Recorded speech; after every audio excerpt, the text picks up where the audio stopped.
Hello everyone, আজকে আমি তৈরি করব দুর্দান্ত স্বাদের একটি নিরামিষ রেসিপি, দই পটল। এখানে আমি দই আর কাজু বাদাম নিয়েছি। দেখো মিক্সিতে এটা ভালোভাবে পেস্ট করে নিচ্ছি। তো কাজু বাদাম আর দইয়ের পেস্টটা আমি তৈরি করে নিলাম।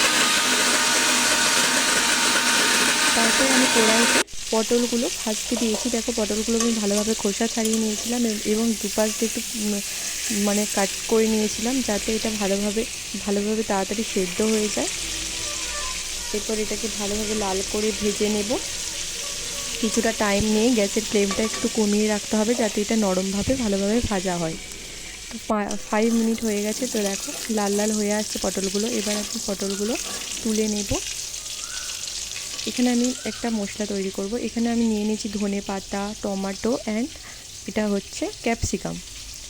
তারপর এখানে মিক্সির যে পেস্টটা তৈরি করেছিলাম সেটা রেখেছি এবং তার সাথে আদা, কাঁচা লঙ্কা নিতে হবে। এখানে জিরে গুঁড়ো, ধনে গুঁড়ো এবং তার সাথে লঙ্কা গুঁড়ো আছে।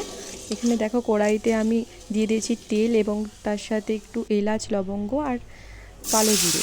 এরপর সমস্ত উপকরণগুলো আমি দিয়ে দেব কেটে রাখা। দেখো এভাবে ভালোভাবে আমি নাড়াচাড়া করে নিচ্ছি। টমেটো, ক্যাপসিকাম এবং ধনে পাতাটাও অ্যাড করে দেবো আমি। এবং তার সাথে দেখো কাঁচা লঙ্কা এবং আদা, তার সাথে যে মিশ্রণটা তৈরি করেছিলাম সেটাও দিয়ে দিলাম। ধনে পাতাটা আমি এখন অ্যাড করছি। এটা ভালোভাবে কিন্তু কষিয়ে নিতে হবে। 5 মিনিট ধরে এটা কষানোর পর আমি এখানে দিয়ে দিচ্ছি দই এবং কাজু বাদামের পেস্টটা, যেটা আমি মিক্সিতে অলরেডি তৈরি করে রেখেছিলাম। তো এটা আমি অ্যাড করেছি। এখানে আমি নুন অ্যাড করেছি, তো তোমরা লবণটা অ্যাড করে দিও। তারপর এটাকে ভালোভাবে ঢাকনা চাপা দিয়ে 10 মিনিটস এটাকে কষিয়ে নিতে হবে। তারপর ভেজে রাখা পটলগুলো দেখো খুব নরম হয়ে গেছে। ভেজে রাখা পটলগুলো আমি দিয়ে দিচ্ছি। আর এটা 10 মিনিটসের মতো তোমরা এটা ঢাকনা চাপা দিয়ে রেখে দেবে।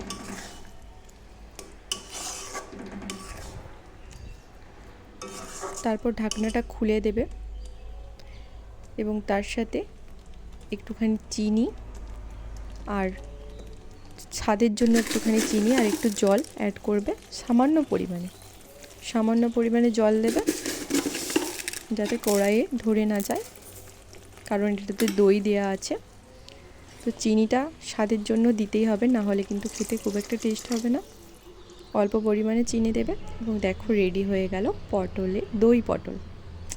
নিরামিষ দিনে তোমরা এই রেসিপিটা বানিয়ে দেখতে পারো গাইস, দারুণ হবে। তো ভিডিওটা কেমন লাগলো অবশ্যই কমেন্ট করে জানিও। সবাই ভালো থেকো, বাই।